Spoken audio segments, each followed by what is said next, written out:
Senate passes for second reading bill to amend Electoral Act 2022.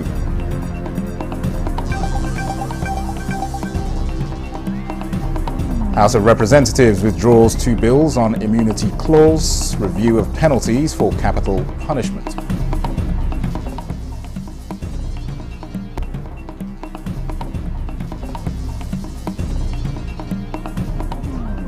Federal government flags off construction of access road to Second Niger Bridge in Anambra State.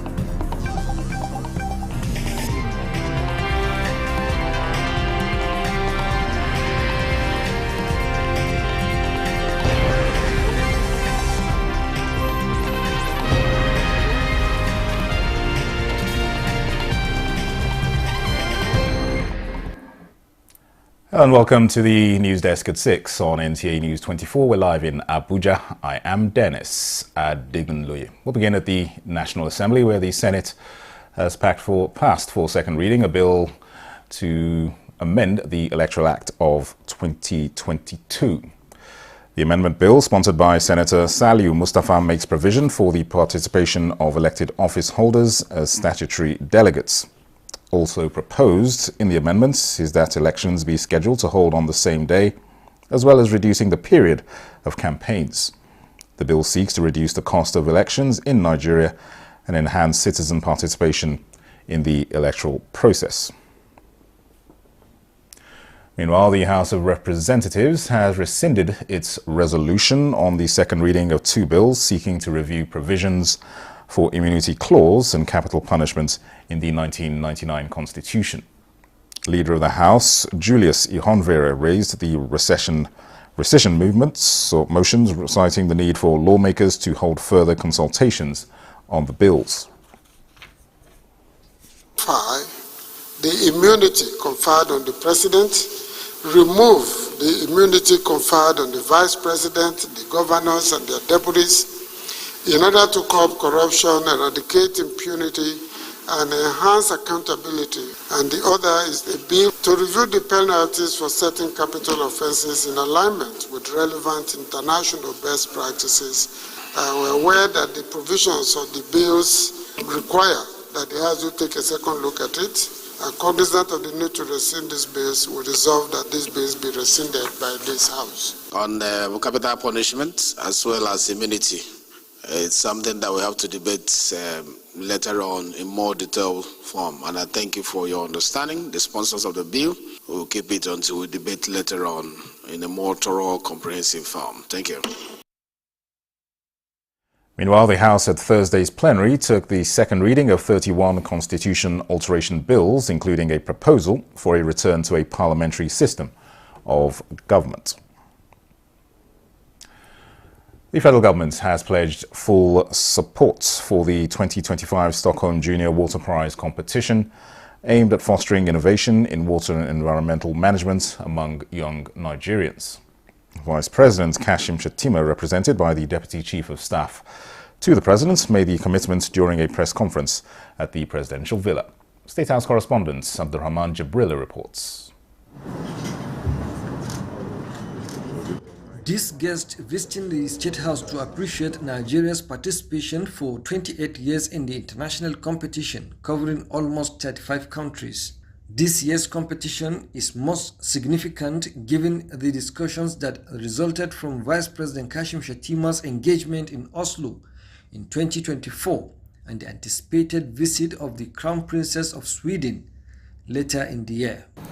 Stockholm Junior Water Prize has been around for almost 28 years now. Represented by the Deputy Chief of Staff to the President, Ibrahim Hadija, the Vice President notes that the competition will get the younger generation between the ages of 15 to 20 acquainted with problems and challenges associated with water at their tender age. You said it's open. We'll continue to collaborate with the Swedish Embassy to expand the awareness, to ensure that we get as wide a participation as possible, and which will culminate, of course, in the events leading up to selecting one person from Nigeria that will now participate at the final session sometime in August, I believe. We encourage schools, teachers and parents to encourage their young ones to submit their ideas and be a part of this important competition that gives global relevance. The international competition organized by the Stockholm International Water Institute aims at engaging young minds in addressing global water challenges, and it is for secondary and tertiary school students to write projects on water-related issues and how it could be solved. From March 27th to May 2nd, 2025, qualified candidates will be followed by a national final that will take place at the Swedish Embassy in Abuja later in the year. From the State House, Abraham Jibrila, NTA News. Federal government has declared Monday, March 31st and Tuesday, April 1st, 2025 as public holidays to mark Eid al-Fitr. Minister of Interior Olubunmi Tunji-Ojo, who made the announcements in a statement, congratulates Muslims on the successful completion of Ramadan and urges them to uphold the values of self-discipline, compassion and peace. He calls on Nigerians to use the period to pray for national unity and prosperity while celebrating responsibly and supporting the less privileged. The minister extends Eid Mubarak wishes on behalf of the government, hoping the season brings happiness and fulfillment to all. And ahead of his 73rd birthday on Saturday, President Bola Tinubu will join fellow Muslims at the National Mosque in Abuja on Friday for a special prayer session for the nation. He will also use the occasion to thank God for preserving and supporting him in the onerous task of piloting the nation's affairs. President Tinubu's birthday coincides with the holy month of Ramadan and comes 2 months before his administration's second anniversary. On this significant day, the president will dedicate himself to spiritual reflection and supplication for Nigeria's continued peace, progress, and prosperity. A statement signed by the Special Advisor to the President on Information and Strategy, Bayo Onanuga, says the prayer session reflects President Tinubu's dedication to Nigeria's spiritual and moral well-being and his commitment to seeking divine guidance, insight, and strength in leadership. He believes collective prayer is a powerful tool for guiding the nation towards progress and harmony. President Tinubu invites the public to join the prayer session in spirit by offering prayers at their places of worship or wherever they may be, reinforcing a nationwide commitment to unity and shared destiny. He expresses profound gratitude to Nigerians for their unwavering support and goodwill as his administration works tirelessly to advance economic reforms, strengthen national security, and expand opportunities for all citizens. The president reaffirms his commitment to consolidating democratic gains, fostering economic recovery, and promoting national cohesion. He encourages citizens to remain steadfast in believing in Nigeria's destiny as a beacon of hope in Nigeria. In other news, the federal government has flagged off construction of the Phase 2B of the access road to the second Niger Bridge within the Anambra State axis. Minister of Works David Umahi expressed the resolve by President Bola Tinubu to improve the nation's gross domestic product by providing a quality road network that integrates economic corridors within the nation. The minister explains that the bypass will ease traffic within the cities and towns of Anambra and promote interstate businesses. The 256 kilometer of road from Makurdi to 9th Mile is ongoing. $1 billion project is ongoing, is dualization. It's stopping at Southeast. I want to tell you that Port Harcourt Enugu is ongoing. There are 4 sections there that are all ongoing. I want to tell you that the Enugu to Abakaliki dualization is ongoing. Explaining that security facilities will be installed on the roads, the minister also gave insight on modalities for contract payment. You must give us solid 10.05 kilometer under one carriageway. We pay you again, you finish the remaining 7 kilometer. We pay you again, you come for the other carriageway. So that one carriageway fully ready, we can start using it. This is huge, this is important, and will be impactful to the lives of Ndi Anambra, and we want to express our gratitude to the President for this particular project. In other news, Nigeria is rolling out a new visa policy that will change the way visitors enter the country. The Nigeria Visa Policy 2025 aims to streamline the process, eliminate visa stickers, and fully transition to an electronic visa system. Victor Azu reports that the policy also ends the visa on arrival scheme, with efficiency and national security top priorities. Nigeria's new visa policy is not just an update, it's a complete digital shift. The Nigeria Visa Policy 2025 is phasing out visa stickers and scrapping the visa on arrival option. Visa on arrival is gone. Instead, all applications and approvals will happen electronically. That means no more waiting for physical visa endorsements. The new system is designed to be faster, safer, and entirely online. With streamlined visa classification, by reducing the visa classes from 79 that we currently have to 44, ensuring greater clarity and efficiency. Whether you're a tourist, a business traveler, academic, or a Nigerian with dual nationality, the process is now simpler, it's faster, and it's more accessible. But it's not just about convenience. The Minister of Interior says it is also about boosting the economy while tightening border security. We will be given a 3-month window from the 1st of May till the 1st of August for regularization of immigration protocols in line with our laws. After that, we will move to the era of enforcement, prosecution, and deportation. For travelers, it's a promise of smoother entry. For immigration officers, it's a smarter system. And for Nigeria, it's a bold move towards a more secure and business-friendly future. As the policy moves from paper to practice, its real test will be in its execution. In Abuja, Victor Azu, NTA News.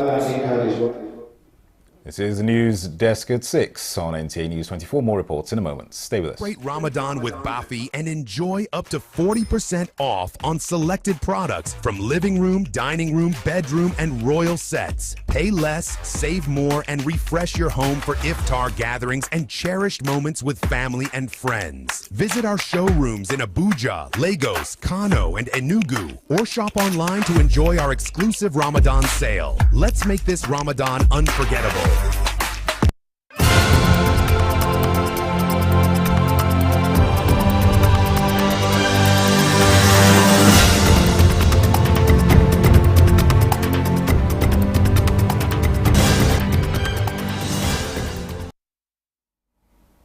You're welcome back.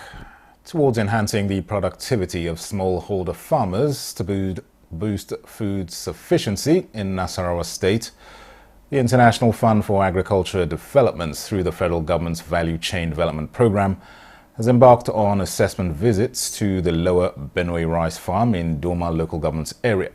Abigail Bashi reports that the State Commissioner for Agriculture, Umar Tanko Tunga, led the delegation. Local government areas where IFAD Value Chain Development Program operates, supporting farmers engaged with the production, processing and marketing of rice, as well as training for women in skills acquisition. Because before, when we are farming here locally, sometimes we get 1 ton in a hectare. Okay. But when we meet with a VCDP, right now we are getting about 4-5 tons in a hectare. Women, we are also trained in nutritional aspect, and then we have so many other members that have benefited in the aspect of nutrition. Many homes now, if you go to our members' homes now, you will see home garden. Now, to ensure farmers are effectively utilizing inputs and following best practices to improve yield, stakeholders re-echo the importance of dry season farming in achieving food security. Certainly, the government of Nasarawa State, particularly I'm going to speak on, is ready and is open to support such schemes. Food security is an important issue, and as we can see, there's still vast land to be cultivated. The team proceeded to Doma Market to inspect the newly constructed aggregation center and interact with beneficiaries on government's approach to reduce hunger and poverty. In Doma, Abigail Bashi, NTA News.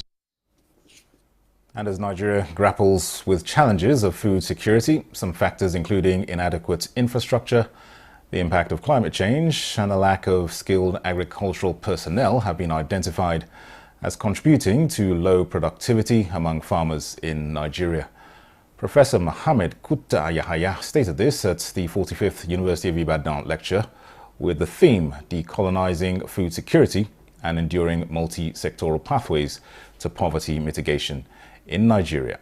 Kehinde Omolosho reports. The Professor of Agricultural Extension and Rural Development at the three-phase lecture identified colonialism as a root cause of the disruption in traditional food system through the imposition of foreign crops while exploiting local resources. Professor Mohammed Kutta Yahaya emphasized the significant role played by technology and digitization in boosting agricultural production, managing climate change impact, and boosting farmers' income towards ensuring food and nutrition security. Value addition to farm produce in the submission will generate more revenue for farmers in the country. Promotion of sustainable and climate-smart agricultural practices, support for the livestock sector, revising agricultural practices to reflect local realities, and investment in agricultural research and innovation are solutions to the challenges facing agriculture in the country. We must train our students based on modern agricultural practices and mechanized agriculture, not based on horse and cutlasses. And all intervention agencies, including TEDFund, must come out alive to their responsibilities by changing the narrative of exposing young people to drudgery in agriculture. That will not make them to go into agriculture. It is important for us to go in the direction of technology, and that's the only way to improve all our breeding services, because you see, in Nigeria, almost 70% of the populace is involved in agriculture, and we cannot feed ourselves. The lecture was an eye-opener to guests, which requires urgent attention by all to mitigate challenges in the agricultural sector. Decolonize the way in which we've been doing agriculture, to integrate livestock and crop production, and ultimately to have food security. Agriculture is sustainable, and it's the only way out of this crisis.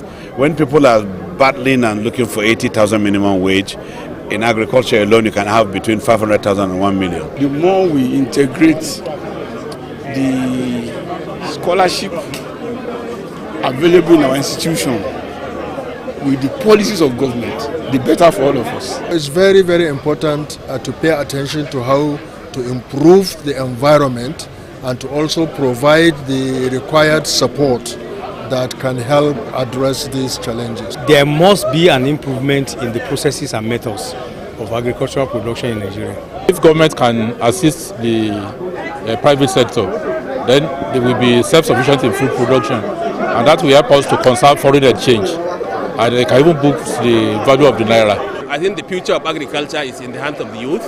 It's not going to be based on horse, but going to be on mechanization, on artificial intelligence. Nigeria is blessed, and we are not taking advantage of the resources that God has given us in this country regarding to agriculture. So if we take it as a challenge, before you know it, the economy of this country will bounce back again. Working hand in hand while seizing opportunities with dedication will lead to a more prosperous agriculture in the country. Kehinde Omolosho, NTA News. Elsewhere, months after a devastating flood rendered many families homeless, destroyed farm produce and other valuable property worth millions of naira, relief has come to the people of Kekera in Owa East local government area of Edo State. Good Luck in Naini reports that the state governments, in keeping with the renewed hope agenda of President Bola Tinubu, dispatched relief materials to the community in the face of the disaster.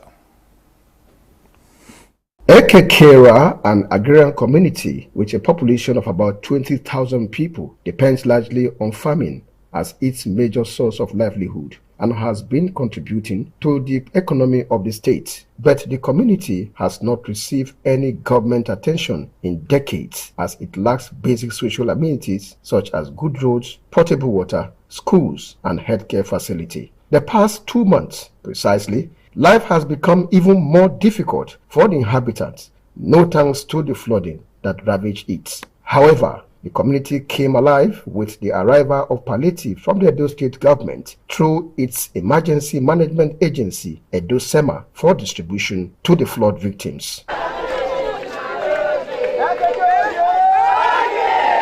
The items, mainly foodstuff, include bags of rice, beans, gari, noodles, vegetable and palm oil, tomato paste, salt, sugar, and treated mosquito nets. Representative of the governor and Executive Secretary, Edo State Emergency Management Agency, Jerry Idahosa, officials from the Health Ministry, restates the governor's commitment to the well-being of the citizens and urge them to use the items judiciously. His Excellency once again reiterates his commitment and one of his campaign promises, which is to secure lives and to provide security for every Edo person, irrespective of their party lines. He's a governor for everyone. The community described the state government intervention as the dawn of a new era. But the Opa will say this is I don't know what to call it. You remember as may God be with you. We love that road. We love that hospital. We have no security post here, and that's a very big problem to us. Arrangement has also been made to reach out to other communities in the worst or similar conditions in few days. In Benin, good luck in any NT News. Let's get a recap now of our top stories. Senate passes for second reading bill to amend Electoral Act 2022.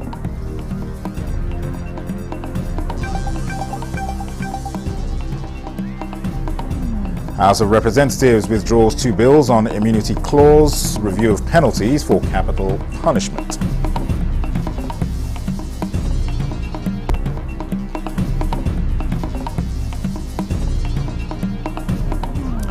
And federal government flags off construction of access road to Second Niger Bridge in Anambra State.